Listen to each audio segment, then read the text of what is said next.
4월 15일 하나금융투자 모닝 브리프 발표하도록 하겠습니다. 우선 전주 글로벌 증시 동향 말씀드리도록 하겠습니다.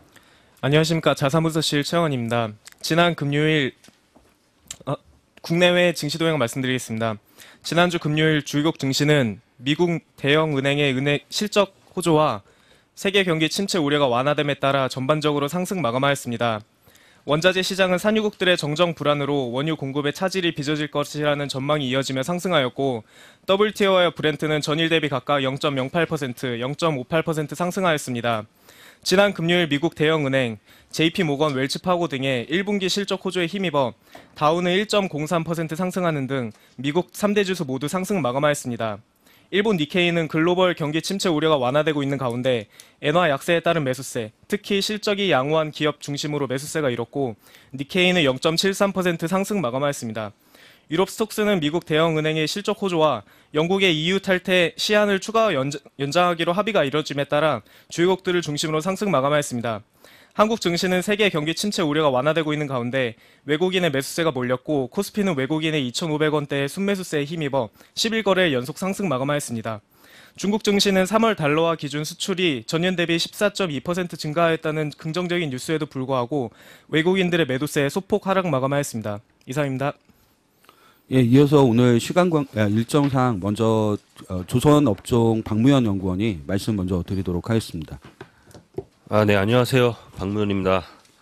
예, 대우조선해양 보고서이고요. 그래서 지난주 금요일 날 잠수함 세척을 계약을 했습니다. 원래는 올해 1월 달에 계약할 것으로 예상됐는데 좀 2개월, 3개월 정도 약간 지연된 상황이고, 그래서 일단은 계약을 했고, 세척이고 인도네시아 쪽으로 수출 나가는 계약입니다. 그래서 총 규모는 약 1.16조 원, 10억 불 정도가 되는 상황이고요. 그래서 실제로 우리나라 방산에서 제대로 그 실적이 검증돼서, 쉽게 말해서 이 제품에 대한 기술력이 검증돼서 해외에 정상적으로 수출되고 있는 것은 대우조선 잠수함 말고는 없다라고 여러 번 제가 강조를 좀 드리고 있고, 특히나 우리가 주목을 해야 되는 부분은 이 잠수함 분야는 독일의 하데베가 사실은 기술을 가지고 있고 우리가 연어 생산을 하고 있는 중인데, 이 하데베보다 대우조선 해양이 잠수함을 더 잘 건조를 하고 있고, 실제로 대우가 건조한 잠수함이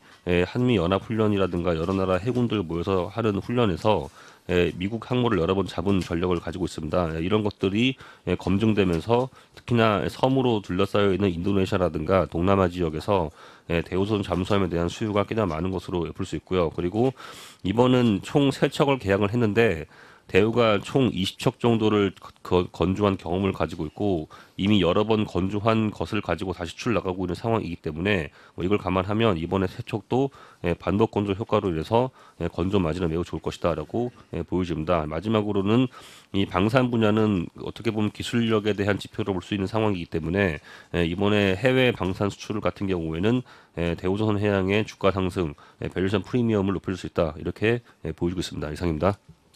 예, 그러면 순서대로 돌아와서 이제 경제 관련해서 먼저 말씀 듣도록 하겠습니다.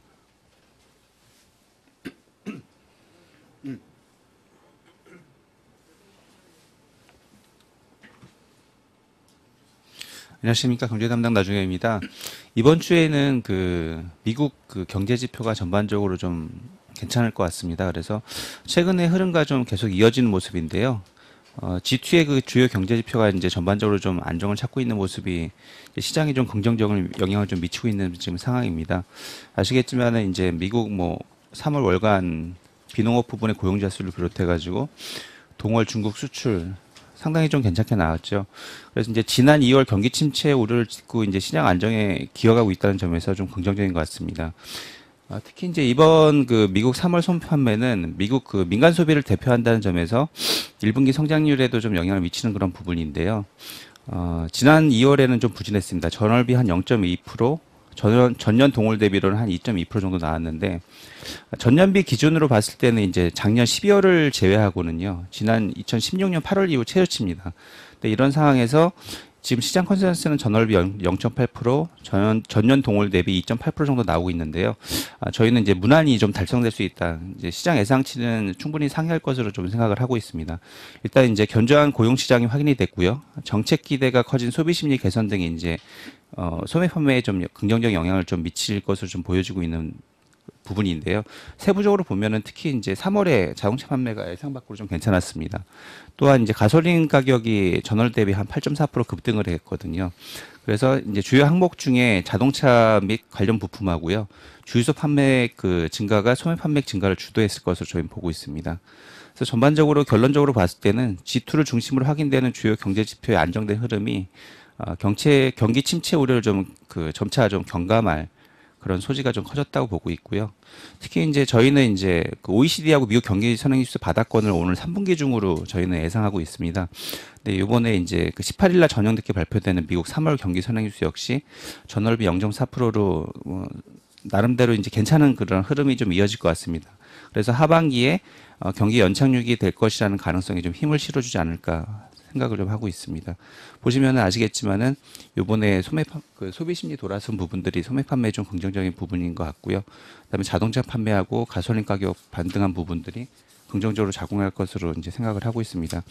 특히 이제 저희는 이제 경기 선행지수 바닥권을 이제 저희는 한 8월 정도로 보고 있는데 전반기 연율이 한 3월 정도에 바닥을 찍을 개연성이 높아지고 있습니다. 그래서 이런 부분들이 시차를 두고 선행지수의 바닥권을 형성할 가능성 예상하고 있습니다. 이상입니다.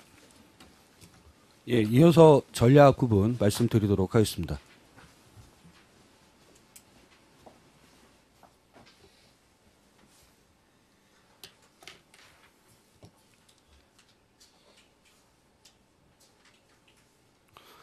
예, 전략 부분 담당하는 이정환입니다. 오늘 말씀드릴 부분은 이제 유동성 효과에 관련돼서 좀 바뀔 수 있는 부분에 대해서 코멘트를 좀 드리도록 하겠습니다.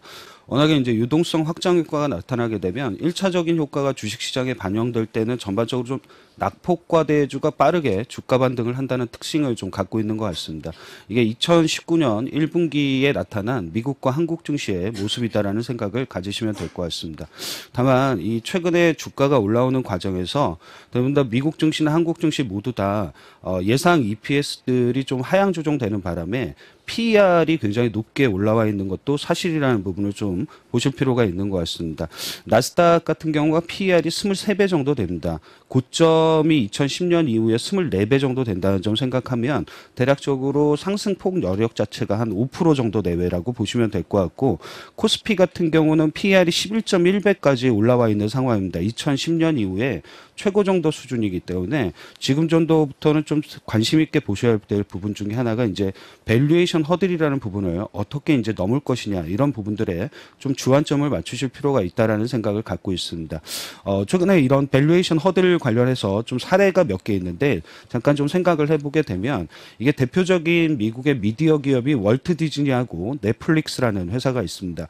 아시는 것처럼 1분기 때는 넷플릭스가 워낙에 월등하게 수익률이 좋았다는 특성을 갖고 있는데 최근 들어서는 월트 디즈니 자체가 수익률이 넷플릭스보다는 주가 수익률이 조금 더 좋다는 특성을 갖고 있습니다. 아시는 것처럼 월트 디즈니 PER이 17배 정도 되고 넷플릭스가 81배 정도 되는 회사이기 때문에 최근에 변화의 좀 하나의 트리거가 되지 않을까라는 생각을 갖고 있습니다. 그러면 월트 디즈니 자체가 주가 상승을 좀 이루었던 요인들을 좀 생각을 해보면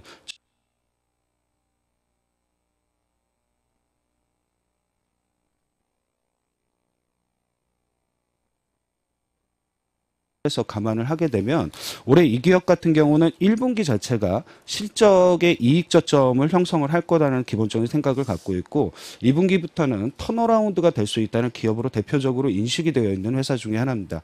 그러다 보니까 주가가 약간 흔히 얘기하는 좀 낮게 형성이 돼 있는 게 모멘텀으로 좀 작용을 하게 되면서 주가의 반전을 좀 이루었다라고 보시면 될 것 같습니다. 과거에도 지금과 같이 유동성 확장에 대한 공조가 있었던 2012년이라든가 2016년 같은 경우를 좀 생각을 해보게 되면 국내 같은 경우에서 당시에 주도 업종의 역할을 했던 업종들의 공통점이 특징이 뭐냐면 전반적으로 코스피보다는 이익 사이클의 저점이 먼저 형성이 됐고 플러스로 좀 먼저 반전이 됐다는 특징을 가졌던 부분이 좀 있는 것 같습니다. 즉 지금부터 좀 보실 때는 약간 유동성의 2차 효과라든가 이런 게 발현이 되려고 한다면 먼저 업종의 이익 사이클 자체가 코스피보다는 조금 더 빨리 저점을 형성을 하고 반전을 할 필요가 있지 않겠냐라는 생각을 갖고 있습니다. 4월 이후에 주가 수익률이 좋은 게 상대적으로 철강이라든가 은행이라든가 자동차 이런 업종인데 모두 다 대표적으로 이익 사이클의 저점도 먼저 형성이 됐고 플러스 반전에 대한 기대가 먼저 좀 형성이 돼 있는 대표적인 업종이라고 보시면 될 것 같습니다. 대신 몇 가지 컨셉이 좀 비슷한 업종을 좀 찾아보게 되면 대표적으로 우리나라 호텔 레저라든가 그리고 IT 소프트웨어 기업들도 실제적으로 보게 되면 1분기 때부터 선행 순이익 자체가 증가율 자체가 플러스로 좀 전환이 된다는 특징이 있기 때문에 관심 가져보시면 될 것 같고요. 여기에 이제 반도체 같은 경우도 1분기가 이익 저점에 대한 시그널 자체가 선행 지표로는 좀 나오고 있다는 특징을 좀 생각하시면 이런 업종들에 좀 관심을 가져보실 필요가 있지 않나라는 생각을 갖고 있습니다.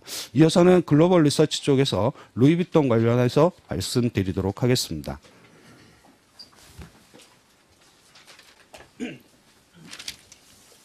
네, 안녕하십니까. 글로벌 리서치팀 유승훈입니다. 루이비통 1분기 실적 나와서 발표드리도록 하겠습니다.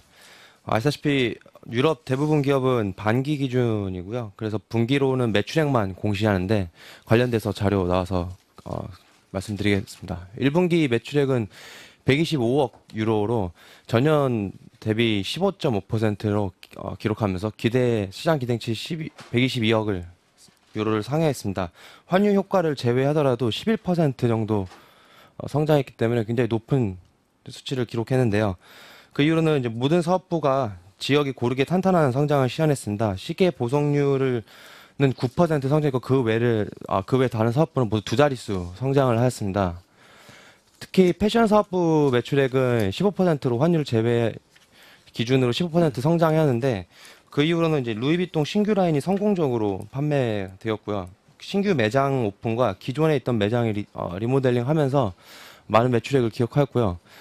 그 다음으로 제일 큰 매출액을 기록한 것은 특수 리테일 사업부인데 미국의 세포라의 성장이 둔화되었는데도 불구하고 아시아 매출과 온라인 판매가 크게 상승하면서 특수 리테일 사업부 매출액을 환율 효과 제외해도 8% 정도 기록을 하였습니다. 이번 분기 실적의 가장 긍정적인 점은 핵심 성장 지역인 중국 실적 기여가 상승 모멘텀이 강화되었다는 점을 확인했다는 건데요. 아시아 지역, 일본을 제외한 아시아 지역 대부분이 중국 매출로 추정이 되는 지역인데 매출 비중이 작년 29%에서 이번 1분기에 35%까지 확대되었고요. 다른 지역 매출 성장은 7%에서 9%인 반면 아시아 지역, 일본을 제외한 중국 지역으로 추정되는 이 지역은 이제 17%를 기록하면서 크게 성장했습니다. 또한 이제 주류 사업부 실적이 정상화된 게 긍정적인데 전년 동기 역성장한 이후에 일본 분기 환율형 제외하면 9% 성장했다는 점이 굉장히 고무적입니다. 이렇게 높은 성장을 기록한 이유는 역시 3페인의 최고가 라인 실적이 좋았고 이제 미국과 중국에서의 고급 주류 수요가 상당히 높았습니다. 중국에서의 판매 성장 모멘텀이 이어지면서 실적 기여 확대가 계속 기대되고 있습니다. 중국 경기 둔화 우려에도 1분기 중국 판매가 큰 폭으로 성장했다는 점과 주가는 이제 연초에 가파르게 상승해 34%로 YTD로 기록을 하면서 단기적으로는 주가 상승 속도는 조금 둔화될 것으로 보이지만 핵심 투자 포인트는 계속 유효하기 때문에 긍정적인 추세 이어갈 것으로 기대됩니다. 자세한 내용은 우리 리포트를 참고해 주시기 바랍니다. 감사합니다. 예, 이어서 기업 분석 자료로 넘어가도록 하겠습니다. 먼저 DGB 금융지주 관련해서 말씀드리도록 하겠습니다.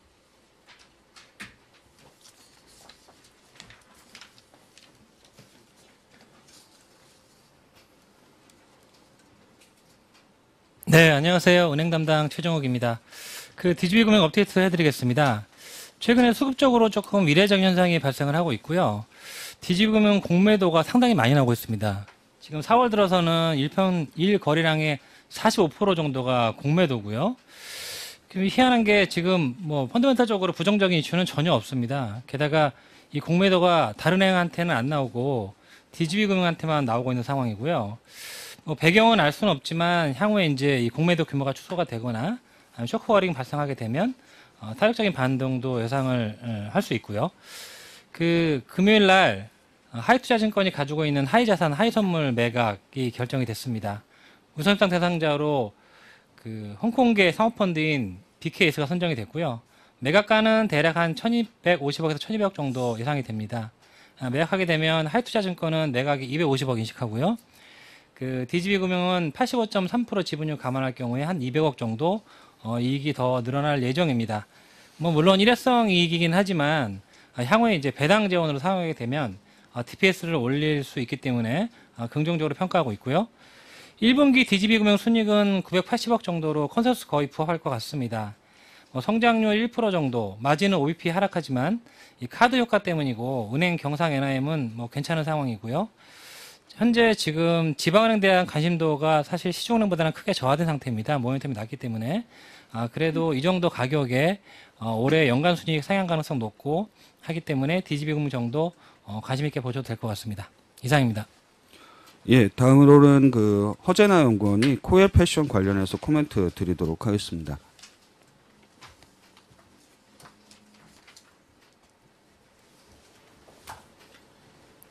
네, 안녕하세요. 의류 담당 허재나입니다. 코엘 패션 업데이트한 자료 썼다라고 보시면 되고요. TP는 9,200원으로 상향 조정했습니다. 상향 조정한 근거는 이제 최근에 의류주 업종 밸류에이션이 높아지면서 코엘 패션도 더 이상 디스카운트 받을 필요가 없다라고 판단을 했고요. 최근에 이제 LF 같은 경우가 단기 모멘텀이 부재해서 한 10배에서 11배 정도 받고 있고, 한성 같은 경우가 안정적인 실적을 바탕으로 12배 정도 받고 있습니다. 그리고 이제 제가 코엘 패션에 이번에 타겟 밸류에이션 14배 정도를 부여를 했는데요. 한성보다 조금 더 비싼 밸류를 부여한 이유는 이제 이익 창출력이 굉장히 뛰어나고 올해 같은 경우에는 실적 모멘텀이 굉장히 많이 있다라고 봤기 때문입니다. 이제 올해 상반기에는 자파 쪽으로 카테고리를 넓히면서 아무래도 매출 성장을 이끌어갈 수 있겠다라는 판단이 들었습니다. 그리고 3분기부터는 지난번에 말씀드렸던 화장품 쪽으로 카테고리를 넓히면서 추가적인 성장 이제 동력을 준비하고 있다라고 보시면 되겠습니다. 특히나 이제 비용 같은 경우에는 잘 아시다시피 홈쇼핑 쪽으로 80%가 나가고 있기 때문에 추가적으로 들어가는 고정비가 없고 매출이 증가하면 이익은 같이 증가하는 구조다라고 보시면 되겠고요. 온라인 채널 중심으로 판매를 하고 있기 때문에 마진율이 20% 이상으로 굉장히 높습니다. ROE도 25% 정도 되고 있고요. 최근에 이제 주가가 많이 올랐지만 아직도 밸류에이션은 11배 정도에 이제 불과하기 때문에 여전히 매수 유효한 구간이다라고 보고 있습니다. 이상입니다. 예, 다음으로는 코스닥 벤처팀에서 이렌텍 관련해서 말씀드리도록 하겠습니다.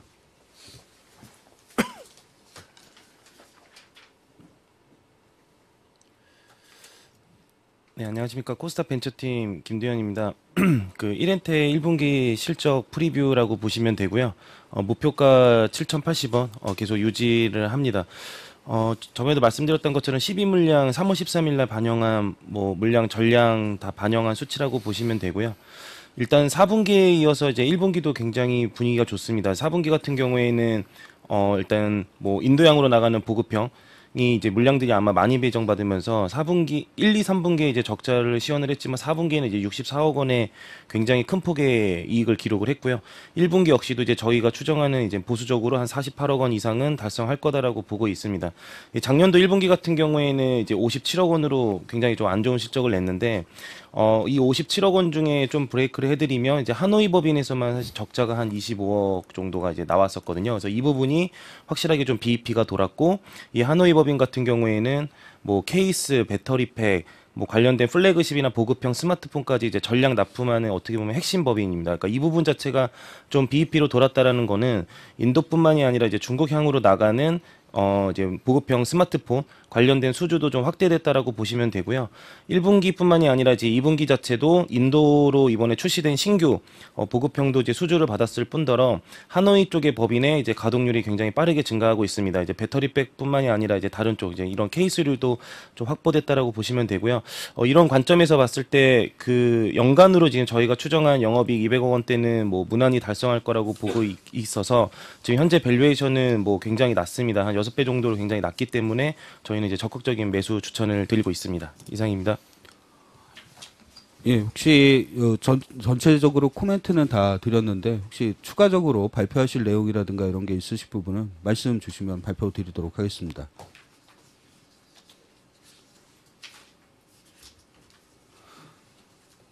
예, 글로벌 리서치 쪽에서 말씀 잠깐 코멘트 드리도록 하겠습니다.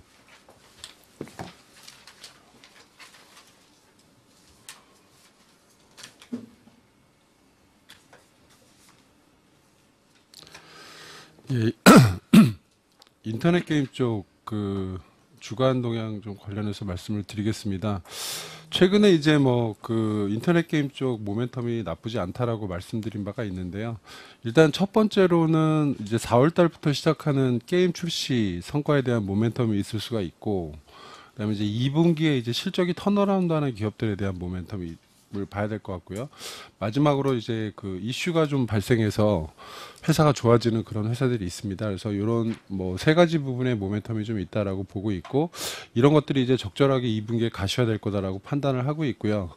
뭐 그 신규 게임 출시가 예상되는 기업들은 NHL 엔터테인먼트, 아시는 것처럼 이제 디즈니 토이 컴퍼니가 그 2분기 중에 출시가 될 예정이고요. 넷마블이 이제 2분기 라인업은 가장 좋습니다. 뭐 4월 달에 요게워치 시작을 해서 뭐 7개의 대제, 그다음에 정말 궁금한 그 BTS 월드 이런 게임들이 이제 출시가 되고요. NC 소프트도 2분기에 그 리니지 M이 그 일본에서 이제 출시가 됩니다. 뭐 공격적인 기대를 하는 건 아니지만 그래도 소개 성과 좀 거두지 않을까라고 보고 있고요. 그 스카이랜더스가 잘 안 되고 있는 그 컴투스가 2분기에는 그 골프 게임 버디 크러쉬를 그 동남아에서 출시를 합니다. 그래서 전체적으로 이 신규 게임들이 성과를 어떻게 내느냐에 따라서 주가 변동성이 확대될 걸로 보고 있기 때문에 좀 면밀하게 업데이트가 필요할 걸로 보고 있고요. 그 실적 관련된 부분들은 대표적으로 이제 카카오를 보고 있습니다. 뭐 이미 말씀드린 대로 이 비용 효율성 제고와 그 매출 증가 부분이 이제 뚜렷하게 나타나는 시기가 2분기다라고 보고 있고요. 이 매출 측면에서는 뭐 그 지난 4분기 컨퍼런스 콜에서 카카오가 얘기했던 그 광고 상품이 그 2분기에 출시가 되면서 탑라인 증가를 예상을 하고 있고요. 비용 측면에서도 인건비하고 마케팅 비용, 그다음에 그 송금 수수료 부분 유료화에 따른 그 비용 절감에 따라서 전체적으로 비용 규모도 증가율이 좀 둔화되지 않을까라고 예상을 하고 있습니다. 그래서 마진이 좀 많이 개선될 거다라고 판단을 하고 있고요. 그 NC소프트 같은 경우도 뭐 리니지 M 3월달 그 이제 업데이트 효과가 2분기에 이제 온기 반영되면서 실적은 좀 좋아지지 않을까라고 예상을 하고 있습니다. 그 이벤트 관련해서는 W게임스가 그 사이언티픽 게임스 경쟁사인 사이언티픽 게임스 그 소셜 카지노 부분이 상장을 하면서 그 밸류에이션 재평가가 예상이 되고 있고요.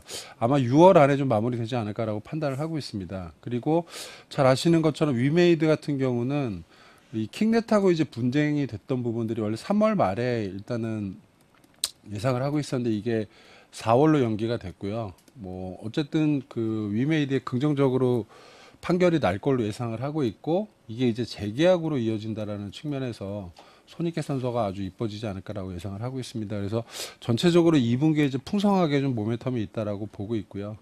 뭐 기업별로 간단하게 뭐 이슈되는 코멘트 드리면은 네이버 같은 경우는 사실은 최근에 주가 흐름이 별로 안 좋은 게 1분기 실적이 상당히 좀 보수적으로 그 나올 것 같습니다. 그래서 이 회사가 원래 이제 2,500억, 3,000억 정도 영업이익 하는 회사인데요.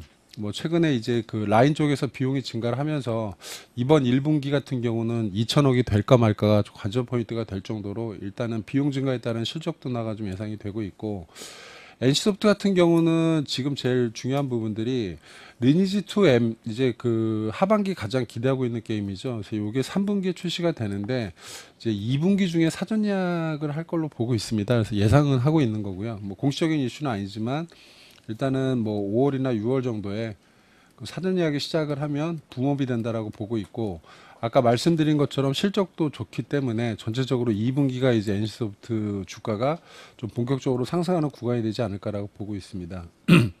마지막으로 NHL 엔터테인먼트 같은 경우는 최근에 이제 디지털 미디어랩의 인크로스 지분을 SK텔레콤에 팔았는데요.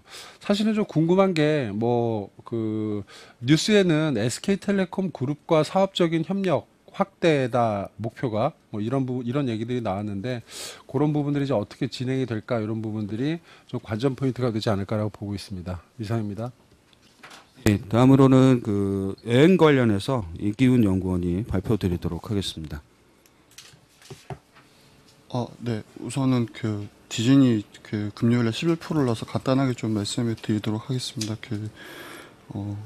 디즈니 플러스라고 해서 넷플릭스랑 비슷한 건데요. 이제 OTT 플랫폼 런칭을 이제 인베스터 데이 미국에서 했거든요. 그래서 관련해서 좀 반응이 상당히 좋았고요. 그래서 북미의 11월, 다음에 서유럽이랑 다음에 아시아 퍼시픽에 뭐 지역이 많기 때문에 2021년까지 계속 출시할 걸로 현재 발표를 했고요. 아시겠지만 디즈니뿐만 아니고 픽사, 마블, 스타워즈, 내셔널 지오그래픽 다 있습니다. 그래서 디즈니 플러스뿐만 아니고 ESPN 플러스, 훌루 등등 해서 나중에 이게 번들 요금제로까지 나올 거기 때문에 향후에 가지는 임팩트가 좀 상당하다라고 보여지고요. 가격이 7불입니다. 월 7불이고 연 70불이기 때문에 넷플릭스보다 싸게 런칭하고 있고, 그래서 이런 것들이 굉장히 긍정적으로 반응하고 있고 2020년까지 목표 9천만 명 정도 하고 있습니다. 3분의 1이 미국이기 때문에 해외에서 오리지널 제작이 많아질 거라고 기대를 하고 있고요. 연간으로 한번 보시면 이 회사가 잠시만요. 이 회사가 지금 현재 그 2차 판권에 대해서 벌어들인 게 90억 달러 정도 되거든요. 그래서 이게 아마 단기적으로는 조금 이제 빠질 수가 있긴 한데 장기적으로 가입자 올라오는 것에서 상당히 다시 올라올 거기 때문에 약간 장기 투자하시면은 이 회사는 무조건 수익이 날 수밖에 없는 구조로 이해하시면 좋을 것 같습니다. 장기적으로 계속해서 좀 좋게 말씀을 좀 드리겠습니다. 여행 간단하게 말씀드리면 모두 투어랑 투어 둘 다 컨센 대비 소폭 좀 잘 나올 걸로 보고 있고요. 둘 다 일본이 엄청 좋지는 않습니다. 그럼에도 불구하고 저희가 모두 투어는 6월에 예약률 20%, 하나 투어는 7월부터 두 자릿수 성장을 얘기하고 있기 때문에 지금 계속해서 P와 Q가 동시에 빠지는 구간들이 거의 3개 분기 연속 지속되고 있는데 이에 따른 산업의 디레이팅이 계속해서 좀 우려가 좀 많습니다. 다만 우려 대비해서는 회사들이 이 7월 이후에 좀 자신하고 있는 부분들이 좀 있기 때문에 이걸 확인하고 가시면 좋지 않을까 생각합니다. 이상입니다. 예, 오늘 모닝 미팅은 여기까지 하도록 하겠습니다. 이게 나스미디어라든가 이런 쪽 관련해서 질문이 좀 추가적으로 있긴 하셨는데 이게 전체적으로 저희 쪽이 이제 분기 세미나라든가 이런 게 있다 보니까 좀 자리를 먼저 떠나셔가지고 나중에 이 부분은 답변 올려드리도록 하겠습니다. 월요일이기 때문에 저희 쪽에 단기 유망 종목들이 새로 올라와 있습니다. 좀 참고 삼아 제가 잠깐 말씀을 드리면 현대차라든가 삼성화재라든가 NC소프트, 대한항공, 신세계, 롯데제과, CJENM, 메디톡스, 동성화인텍, 솔리드, 웹캐시, BDGC 그리고 이렌텍 이런 기업들이 있으니까 참고 삼아 보시면 될 것 같습니다. 이상으로 4월 15일 모닝 미팅 마치도록 하겠습니다.